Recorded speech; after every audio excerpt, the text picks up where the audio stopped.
Good morning, good afternoon, good evening, wherever you're watching. The channel's called Ratchet. My name's Andrew, and on this episode, I get the chassis back from the body shop. Run the title. Welcome to the channel if you're new. If you're not, thank you for tuning back in for yet another episode. If you like what you see, please hit the subscribe button. If you don't like what you see, leave me a comment below. Up there's the playlist to all of the previous videos that I have released. As I mentioned, the body shop is done with the chassis, so the self-inflicted pressure of getting this thing stripped, prepped and painted is now firmly back on my shoulders. So this episode is going to be covering basically all that I've just reeled off in the last sentence, bar the prep and the paint, so mainly just the strip. But anyway, hope it's a good episode. I think it might be, not quite sure. Let's see how it pans out. So annoyingly, I was actually late getting to the body shop, so I missed the recovery men loading up the chassis onto the back of the car. So this is me having caught up the van on the way back to my garage. So I just snapped a quick bit of video footage.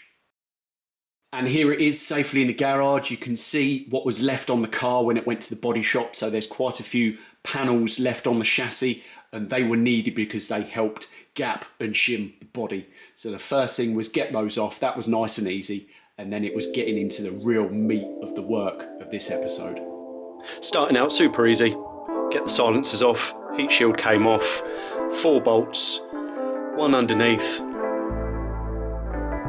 Sticking the bolts all back together so I could keep track of where they all went.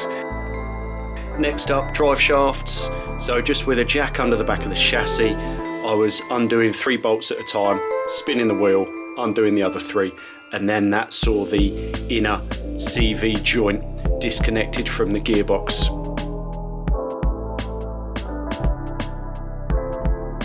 On to removing one of the most iconic pieces about a GT40, and that is the bundle of snakes exhaust. Now on first inspection I thought this was going to be impossible to remove due to some of the Allen head bolts and how tight they were to some of the radius on the manifolds, but on closer inspection, once I'd assessed the situation, I could get in there just about with a regular Allen key and get those bolts. It was quarter a turn at a time, but regardless, they were removable.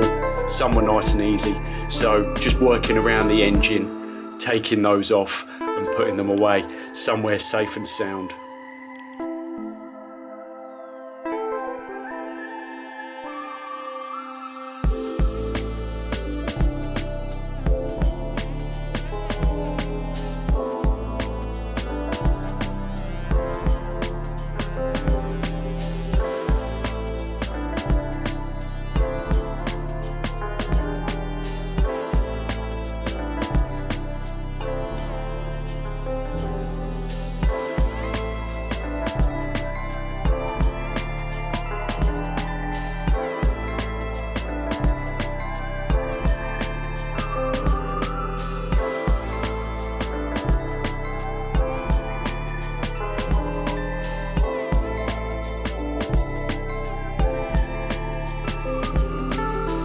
Onto the rear chassis brace. I think they're 4 18mm bolts.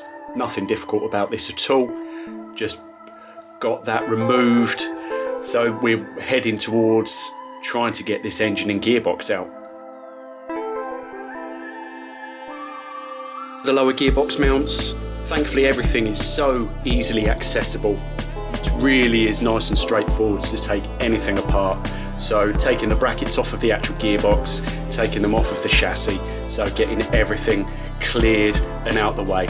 Putting the bolts all back through the holes of the brackets just so I don't forget where anything went.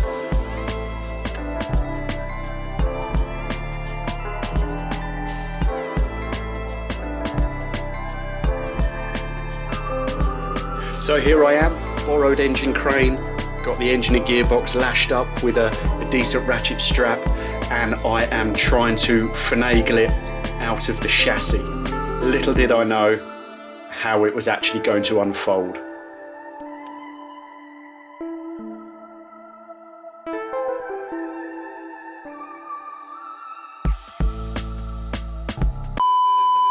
So it it was at that stage that it dawned on me that my cunning plan to simply slide the engine and gearbox out of the chassis was not going to work.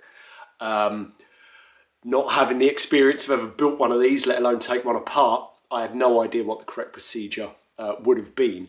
So what I ended up doing off camera, because it all ended up being a little bit think on your feet just to get the job done, was separate the gearbox from the engine, lifted the gearbox out, no worries. So starter motor, disconnected everything else necessary, bell housing, bolts, nice and simple. So it went relatively straightforwards. I had to tilt the engine, the back end upwards slightly to be able to separate the gearbox or separate the input shaft from the back of the engine because it's so tight in the chassis. And then I was able to get the gearbox out. If I say it quick enough, then I'll ignore the pain that I went through actually doing it. After that, onto the engine. So taking off the water pump off the front of the engine, which got me a lot more wiggle room. I was then able to lash up the engine with a ratchet strap and finally pick that out of the back of the car. And in all honesty, that did go quite smoothly. Now, it's not my finest mechanic an hour. For full disclosure, I broke one of the pins off of the distributor cap, so I need to pick myself up a new cap. And I think that was the only casualty. Now, I know there shouldn't have been any casualties, but this was a massive learning curve. Looking at the Tornado manual, it reads that I should have been able to take the engine and gearbox out in one piece.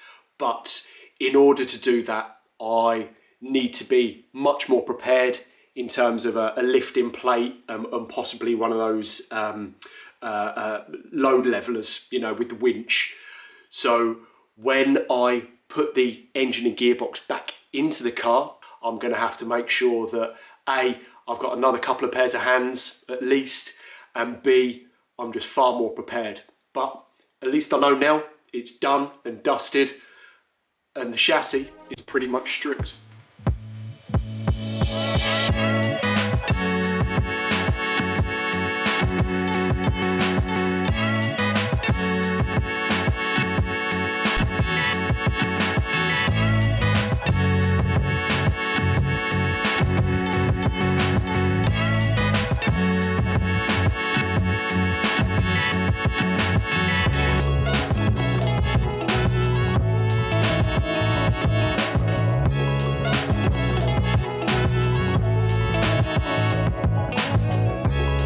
So I've got a 95% strip chassis. I've still got the two main coolant pipes running through the centre of the car because they physically can't be removed without cutting them.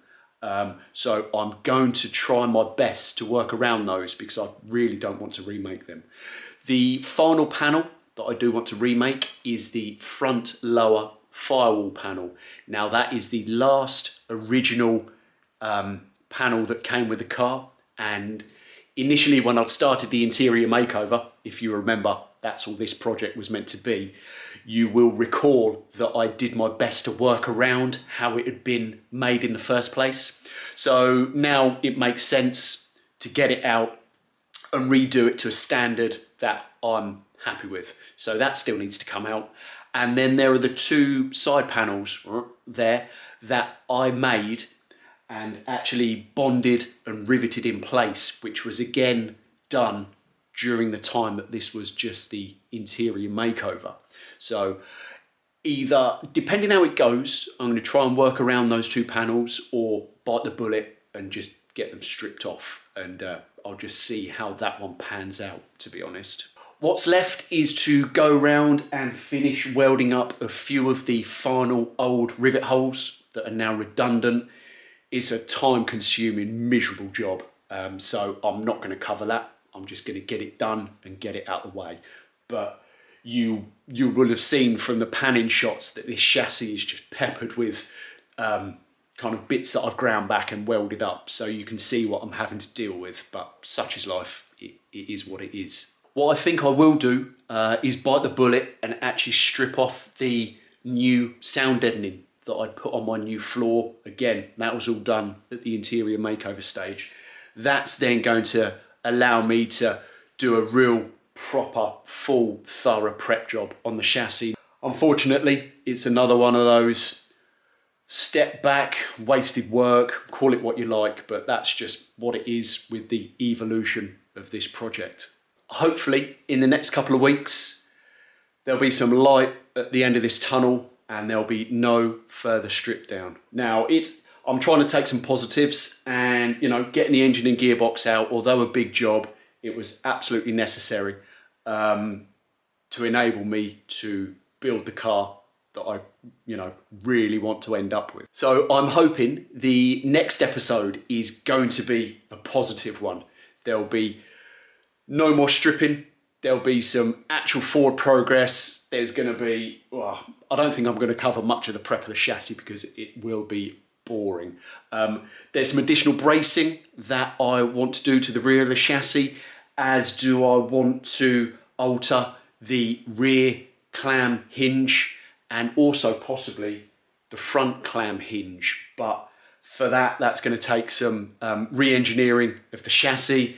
It's going to take a lot of thought, but it's a challenge that I've set myself because, again, it's helping me work towards that end vision that I have for this car. So I'll cover that in far more detail when we get there. So up until the next episode, I will catch you next time.